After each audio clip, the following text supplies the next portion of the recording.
We are hoping that there will be no objection to our submission so that we can be granted this area when we make our presentation in July or August at the 30th session of the Commission. So it is basically a very important mission where we are seeking for an extra area. Why do you need an extra area? Well, because this is our right according to the 1982 Convention, the Law of the Sea. Coastal states, and Tanzania is one such, there are 70 coastal states, have a right to claim up to 350 nautical miles from their coastline. Basically, this is a right. Many countries have made such submissions. Of course, you make a submission, but with a justification. What advantages will Tanzania have if it were to be granted this area? Tanzania has a number of islands. So if you have islands, you end up with a sizable section of what we call inland waters. So from our coastal regions like Zanzibar, Unguja, Mafia, that's where we have our baseline. We have 24 nautical miles of what is called the territorial waters or the territorial zone. And after the territorial zone, we have 200 nautical miles of the exclusive economic zone.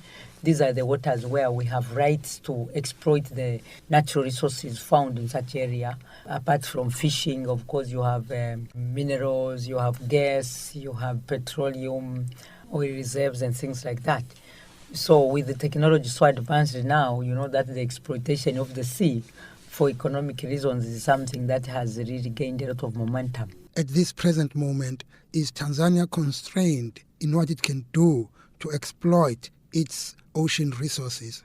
Well, as I said, we are really a huge coastal state because we have 1,400 kilometers of coastline from our border with Kenya to our border with Mozambique. That is a whole 1,400 kilometers. But then now into the sea, we extend 350 nautical miles.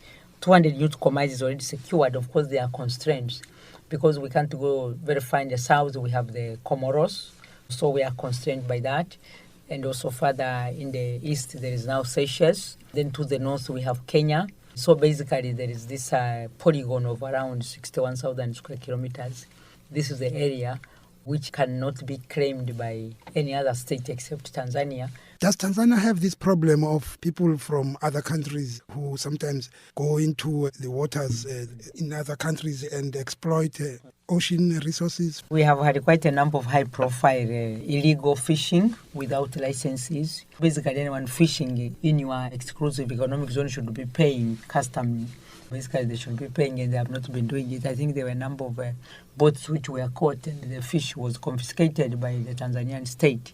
So this is something that is now increasingly gaining prominence. Of course, as a least developed country, the resources are not always there to keep guard. Where did some of these boats that were engaged in illegal fishing come from? Well, I think there were either some Japanese or different ships. They are not sent by any government. They are just companies from different countries. You know, it is like pirates. Pirates are not really sponsored by any state. They are just rogue people who take advantage. What about the problem of piracy? Is it serious? It's a very serious problem. And in fact, one of the reasons we think that this exercise should now be facilitated and fast-tracked is that we really have to prevail over this anarchy and lawlessness that is prevailing, which is now also hindering our progress. The issue was discussed very much, tabled by Tanzania at the first session of the United Nations Conference on the Least Developed Countries that took place in May last year in Istanbul. And Tanzania, supported by the Group of 77 and China and others, were able to insert